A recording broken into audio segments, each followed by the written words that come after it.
voilà. Il y a une petite chorégraphie normalement. Hein. Ah bon? Eh bien sûr. Allons-y. Oh, oh, oh, oh. Eric Babou. C'est pour deux, Charles. Il fait tellement bien. Il fait tellement bien, Charles. Allez, nous sommes de retour sur le plateau de la Grande Team pour la deuxième période de cette émission. Bon, on espère que vous passez un bon moment avec nous, que vous vous amusez bien. Et ouais, il nous reste encore une petite heure à passer ensemble. On a prévu de belles choses pour vous. Mais n'oubliez pas, avant cela, continuez à partager l'information. Canal 203, StarTime 740, la TNT numéro 3 ou encore l'application RTI Mobile. Et bien voici les différents canaux qui vous permettent de faire partie de la team tous les soirs, du lundi au vendredi de 20h30 à 22h. Allez, on a eu un petit changement sur le plateau. Oui, la sortie d'un de nos joueurs, Jean-Baptiste, est sorti pour céder sa place à un autre attaquant. Eh ouais, un attaquant de pointe, messieurs, dames. Il arrive tout de suite sur le plateau de la Grande Team. On va faire l'ovation. Ouais, on peut l'ovationner. Allez, Nasser Eddy arrive. Ouh! Oh, c'est formidable. Oh, il est formidable. Bonsoir, Nasser. Bonsoir, Tia. Comment allez-vous? Super, parfait. Bon. Bonsoir à quelque chose, là? tous. Il manque pas quelque chose, là? T'as pas quelque chose, tu Pas. penses, là? Ah bah oui. Bonsoir, Nasser. Ah ben voilà. Voilà, merci. Oh, ça va me manquer, vous savez. Ah bon? Ah bah ouais. Parce que c'est pas toute la team qui m'envoie des baisers On comme fera en sorte de ça, perpétuer la tradition. D'accord, merci, je compte sur vous. Bon, allez, on va pouvoir enchaîner. On a pas mal de choses, pas mal de sujets à développer. On va parler du Sénégal, de Sadio Mané qui est entré dans l'histoire. Enfin, j'ai envie de dire, c'est l'actu de ce soir. Et oui, d'abord bravo au Lion de la Teranga, bravo aux Sénégalais pour ce sacre. Oui, 16 participations. Il leur a fallu 16 participations à la CAN pour enfin monter sur le toit de l'Afrique. Mais déjà, Nasser, comme vous venez d'arriver, c'est à vous que revient l'honneur de répondre à la première question. Que vous inspire ce long cheminement pour les Sénégalais? Écoutez, Tia, on peut dire qu'hier, ça a été l'aboutissement de ce long cheminement. Ça n'a pas été facile. 2 finales perdues pendant ces 16 participations-là, en 2002 et la dernière édition en 2019. On dit jamais 203, mais cette fois, ils ont fait entorse au proverbe. Et ils ont... Oui, mais il faut d'abord voir d'où vient cette équipe du Sénégal. Parce que déjà en 2015, cette équipe a été éliminée au premier tour de la Coupe d'Afrique des Nations. Ensuite, en mars 2015, Aliou Cissé débarque sur le banc de l'équipe des Lions de la Teranga. Il se qualifie pour la CAN suivante de la Coupe d'Afrique des Nations. Il perd contre l'Algérie 1-0, un but très tôt dans le match, un but anecdotique. Et puis ça a été compliqué pour les Lions de revenir dans le match. En 2022, cette fois, ils sont absents, Kalidou, Edouard Mendy, Covidé. Et puis, on a vu une équipe qui est montée en puissance dans le second tour. Ils ont terrassé le Cap-Vert 2-0. Ensuite, en quart de finale, la Guinée équatoriale 3. Bravo aussi à Aliou Cissé. Ce que je voulais relever, c'est de saluer la constance et surtout la patience des acteurs du football sénégalais. Vous savez, Aliou Cissé a été nommé à la tête de la sélection sénégalaise sans être un entraîneur connu, un entraîneur expérimenté. Il a été nommé en 2015. 10 ans, on le voit au moins monter en puissance, en crescendo, et c'est ce qu'Aliou Cissé a réussi. Oui. Oui, mais parce qu'effectivement, quand tu dis ça, c'est que si Aliou n'avait pas qualifié le Sénégal pour le Mondial 2018, je pense qu'il allait être limogé. S'il n'avait pas terminé en quart de finale de la CAN 2017, il allait être limogé. Ça, c'est clair.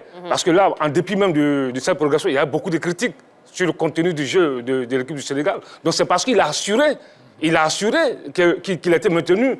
Il a qualifié l'équipe pour le Mondial. Attends, il qualifie l'équipe pour le Mondial. Pourquoi le limoger? Dans la foulée, il est en finale d'une Coupe d'Afrique des Nations. Pourquoi le limoger? Mais comparaison n'est pas raison. Mais d'autres, ils ont pris une équipe qui était en quart de finale. Ils ont pris l'équipe, ils ont amené l'équipe en huitième de finale. Ils étaient incapables de qualifier. Vous parlez de qui, là? De Patrice Baumel. Oh. Ah non. Non. Ben, écoutez, on est à l'heure du bilan quand même. On ne va pas seulement parler des finalistes. On va bien évidemment élargir, même si c'est vrai que cela va venir dans le contenu des Voilà, émissions. merci. Mais On bon, parle du voilà. Sénégal, là, pour l'instant. Ben, je pense que Charles a mis les pieds dans le plat, mais pour parler du Sénégal, je pense que c'est il faut quand même tirer le chapeau à l'ensemble des acteurs du football sénégalais. C'est un travail de longue haleine. Vous savez, ce Sénégal-là a réussi quand même la prouesse de nous donner, je dirais, pratiquement 2 générations dorées en très peu d'années. Maintenant, bon, on lui dit comparaison n'est pas raison. Vous avez des pays comme la Côte d'Ivoire qui ont besoin d'entraîneurs qui peuvent leur donner des résultats, je ne dirais pas dans l'immédiat, mais sur un laps de temps assez court parce que ce sont de grosses nations du football. Et puis vous avez le Sénégal qui n'avait rien gagné sur le plan international. Ce n'est donc pas je dirais, pareil que la Côte d'Ivoire, le Cameroun et ces grandes nations du football. D'accord. Oui, moi je dirais que l'exemple du Sénégal nous amène, par moment, il faut qu'on apprenne à avoir honte et on apprenne à faire son mea culpa. On ne peut pas passer tout le temps, pendant 24 participations, et chaque année, pour ne pas dire chaque participation, militer pour qu'on change l'entraîneur, passer tout le temps à bâcler le travail d'un entraîneur, passer tout le temps à critiquer les entraîneurs. En 24 participations, chaque participation, en dehors de Yeo Martial, tu as pu faire 2 participations, la Côte d'Ivoire a changé les entraîneurs à chaque compétition.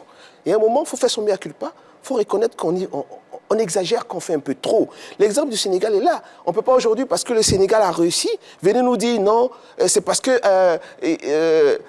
il devait partir, mais ils l'ont maintenu. Non, c'est trop facile. Il faut reconnaître ce qu'on fait de mal. Il est bon de soutenir les entraîneurs, il est bon de les accompagner dans leur démarche, il est bon de donner du temps aux entraîneurs de travailler. C'est très important. Aujourd'hui, l'exemple du Sénégal est là. Il montre qu'ils ont travaillé dans la constance. Ils ont travaillé même de façon professionnelle. Voilà, c'est toute une équipe qui s'est mise derrière. Et la chance d'Aliou Cissé, il est arrivé à un moment où des anciens joueurs sont venus derrière.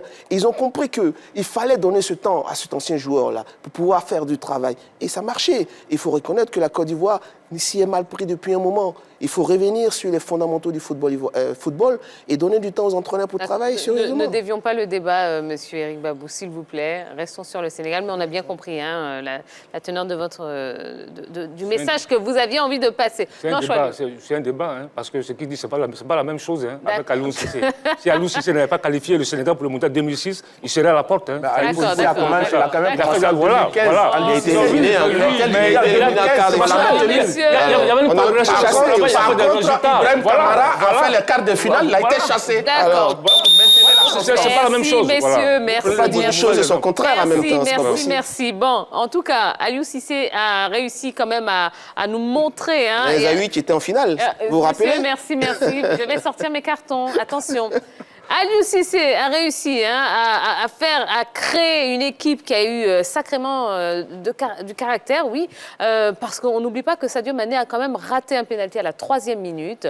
Et puis, c'est Sadio Mané qui, finalement, met le tir au but final qui permet justement de sacrer cette équipe du Sénégal. Oui, mais c'est clair. Et pour moi, avec 1 degré moindre, le Cameroun sont les 2 équipes qui ont produit le meilleur jeu, en tout cas, si tant est que le meilleur jeu est ce jeu spectaculaire-là, ce jeu d'attaque, ce sont pour moi les 2 équipes qui ont produit le meilleur jeu de la compétition. Donc, ce n'est pas du tout un vainqueur usurpé. On se rappelle, la première journée contre le Zimbabwe, il a décanté la situation d'un pénalty à la 93e.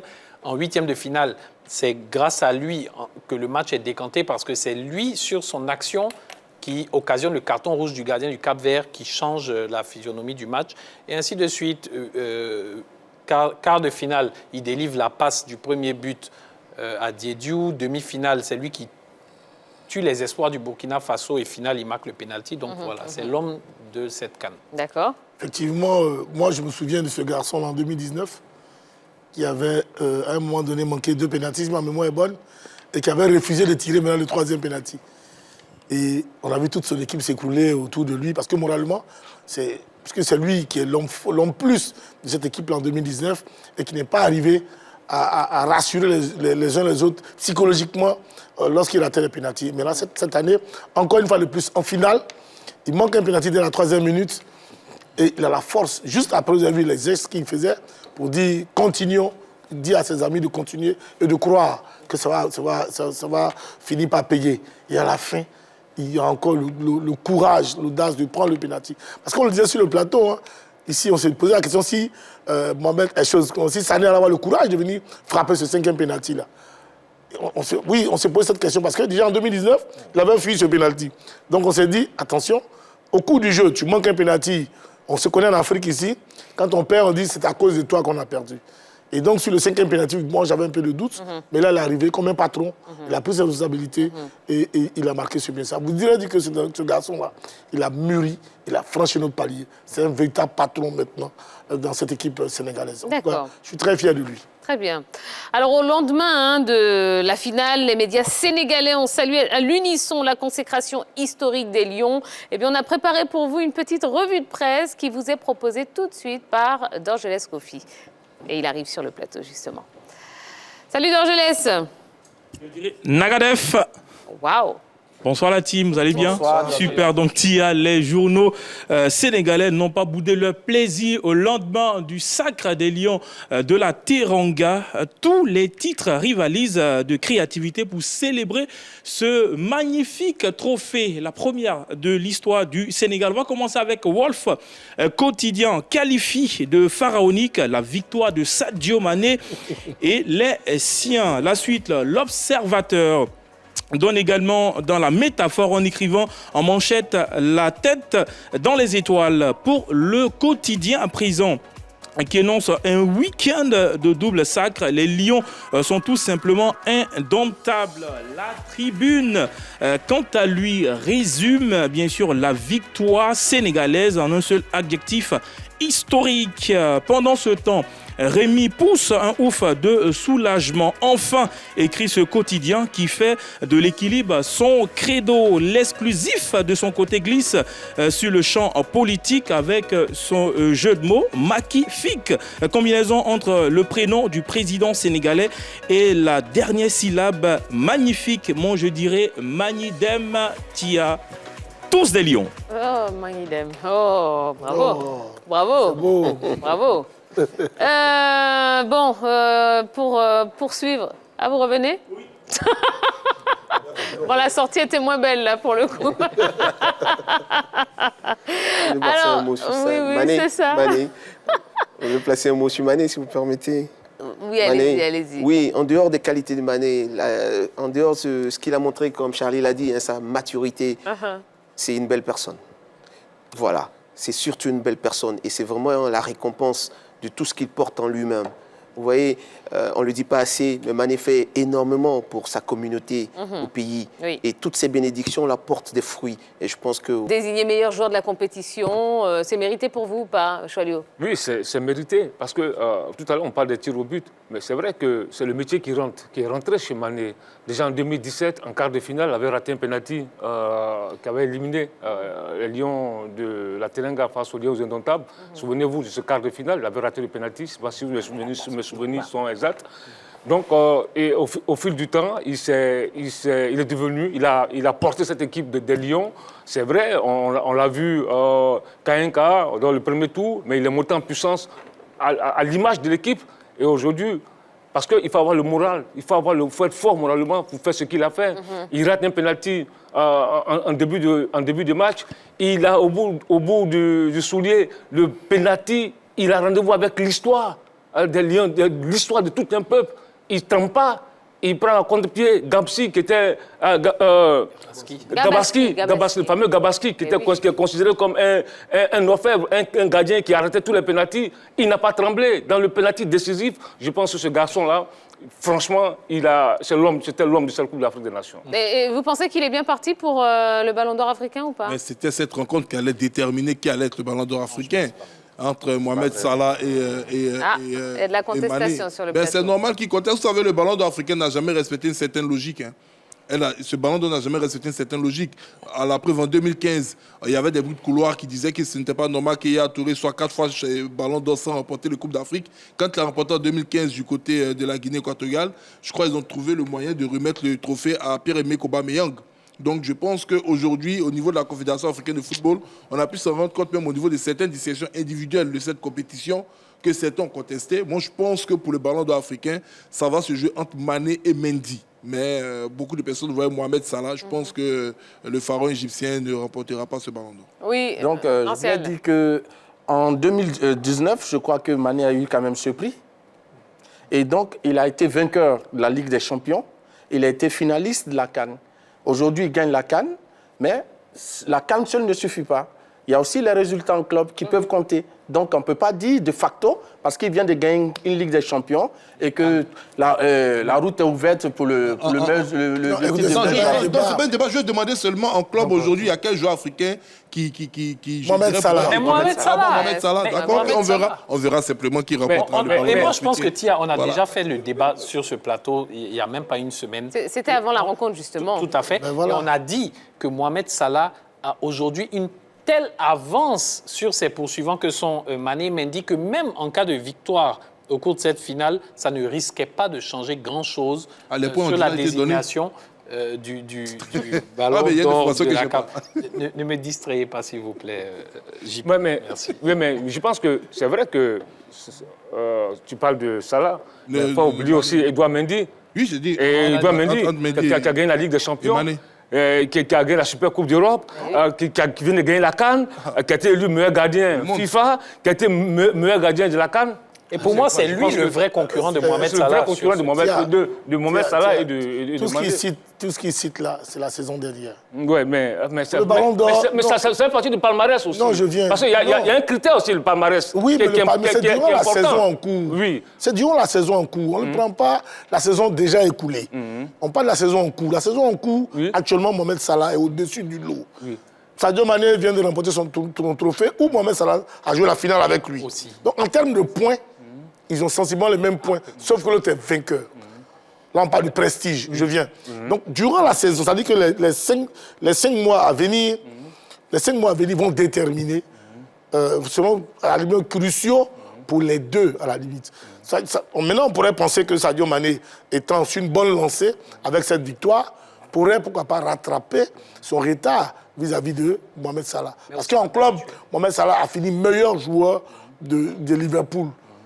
Tous les classements l'ont propulsé les choses au devant de la scène. Il est même déjà plus ou moins considéré comme le meilleur joueur du monde. Actuellement. Donc ça veut dire que, actuellement, ça veut dire que lui, on ne le compare pas déjà même maintenant là, à Mané. On va plus loin avec lui. Donc souhaitons seulement que Sané le rejoigne sur sa lancée. Mané, pardon, excusez-moi. Le rejoigne sur sa lancée en club. Dagocha l'a tout dit. Il a tout résumé. Clairement, Mané est dans une autre sphère. Pardon, Salah est dans une autre sphère. On le compare au meilleur joueur du monde aujourd'hui. À Liverpool, il n'y a pas photo. Salah est au-dessus de Mané. On l'a dit avant cette finale-là. Si Mané gagnait cette coupe-là et qu'il produisait, il faisait un match phénoménal, il allait réduire. Pourquoi pas rattraper peut-être Salah. Aujourd'hui, certes, il remporte, mais en termes de match, vous avez vu, il a raté un penalty. On ne peut pas dire qu'il a fait une finale extraordinaire. Mais on va dire il a gagné la coupe, il était meilleur joueur de la CAN. Il réduit l'écart. Mais dire qu'aujourd'hui, il va gagner le titre devant Mané et devant Salah, non. Il ne faut pas trop rêver. Pour le moment, Salah est au-dessus. Mais gagner la CAN, on parle du meilleur joueur africain. Et logiquement, gagner une Coupe d'Afrique, ça doit être un des critères. Parce qu'on parle des critères au niveau des clubs. C'est que c'est passé à l'heure que le meilleur buteur de la Ligue des Champions, s'il arrive en demi-finale de la Champions League avec l'Ajax, il peut gagner, comment on appelle ce ballon. Oui, mais il est en cours. Voilà, non, mais il est en cours. Bien sûr. C'est pour ça que nous parlons de la saison en cours. Le prix qu'on donne au meilleur gardien, le gardien sénégalais. Ne parlez pas en même temps, ne parlez pas en même temps. Le gardien sénégalais gagne le prix de meilleur gardien de cette compétition parce qu'ils se sont basés aussi sur ces prix extérieurs. Et donc, c'est ce qui fait qu'il a fait la différence par rapport à Gabaski. Voilà. Donc, et puis, M. Auria dit une chose, en même temps son contraire. En même temps qu'il dit que Yaya Touré national, notre Yaya Touré national, a gagné les titres sans forcément avoir remporté la CAN. Non, c'est une incongruité. Vous voyez. C'est une incongruité. Voilà, ça veut dire que c'est pas seulement parce que Mané a remporté la CAN. Non, il doit absolument. Non, mais tu dois savoir. D'accord. Voilà. On a eu combien de ballons d'or africains même Charles a compris ce que sans j'ai gagner dit. de CAN. Je dis, il n'y a pas de logique dans cette distinction de trophée de meilleur. Justement, c'est pour ça que vous ne pouvez pas affirmer que Mané estiment simplement que Mané, parce qu'il a remporté la Coupe d'Afrique, il ne peut pas rattraper Salah. Non, on n'a pas dit. Vous avez parlé de réduction d'écart. Non, je vais terminer. Allez, rapidement, en 10 Ils secondes. ont estimé simplement que cela allait réduire l'écart entre Salah et lui. J'ai bien demandé, peut-être qu'ils ont les points déjà attribués au niveau de ce ballon africain que nous, on n'a pas. Ouais. Voilà, j'estime simplement qu'aujourd'hui, il y avait un duel qui était censé départager les deux hommes. Si on regarde aujourd'hui ce qui s'est passé au niveau de cette Coupe d'Afrique des Nations, il est indéniable que dans l'esprit même de ceux qui seront amenés à décider de qui sera le meilleur joueur du continent africain, il y a de fortes chances que ce soit Mané qui l'emporte. Donc moi, je vois Mané, en favori. Voilà. Ce duel n'était pas censé être départagé. C'est un choix, c'est disons un avis personnel. Chacun a apporté ses arguments. Parce que jusqu'à preuve s'il du vous plaît. contraire, on n'a pas un tableau ici qui définit qui se trouve en tête de ce classement pour être le ballon d'or africain d'ici la fin de la saison. Ils évoluent les deux dans le même club, ils seront tributaires du même résultat de Liverpool en fin de saison. D'accord, très bien, très bien. Non, Nasser, s'il vous plaît. Bon, ça fera peut-être l'objet d'une autre émission, il n'y a pas de souci. C'est un débat. Absolument. Je vous le proposerai d'ailleurs pour les tchatchers. Pourquoi pas. D'ailleurs. Voilà. Avant de terminer avec ce sujet, oui, je voudrais qu'on voit les images de l'arrivée des Lions de la Teranga à Dakar. Hein. Oui, on a vu ces images comme ça. Voilà, vous avez vu la foule. Regardez un petit peu le monde qui s'est déplacé pour accueillir ces héros. Ouais, des héros nationaux.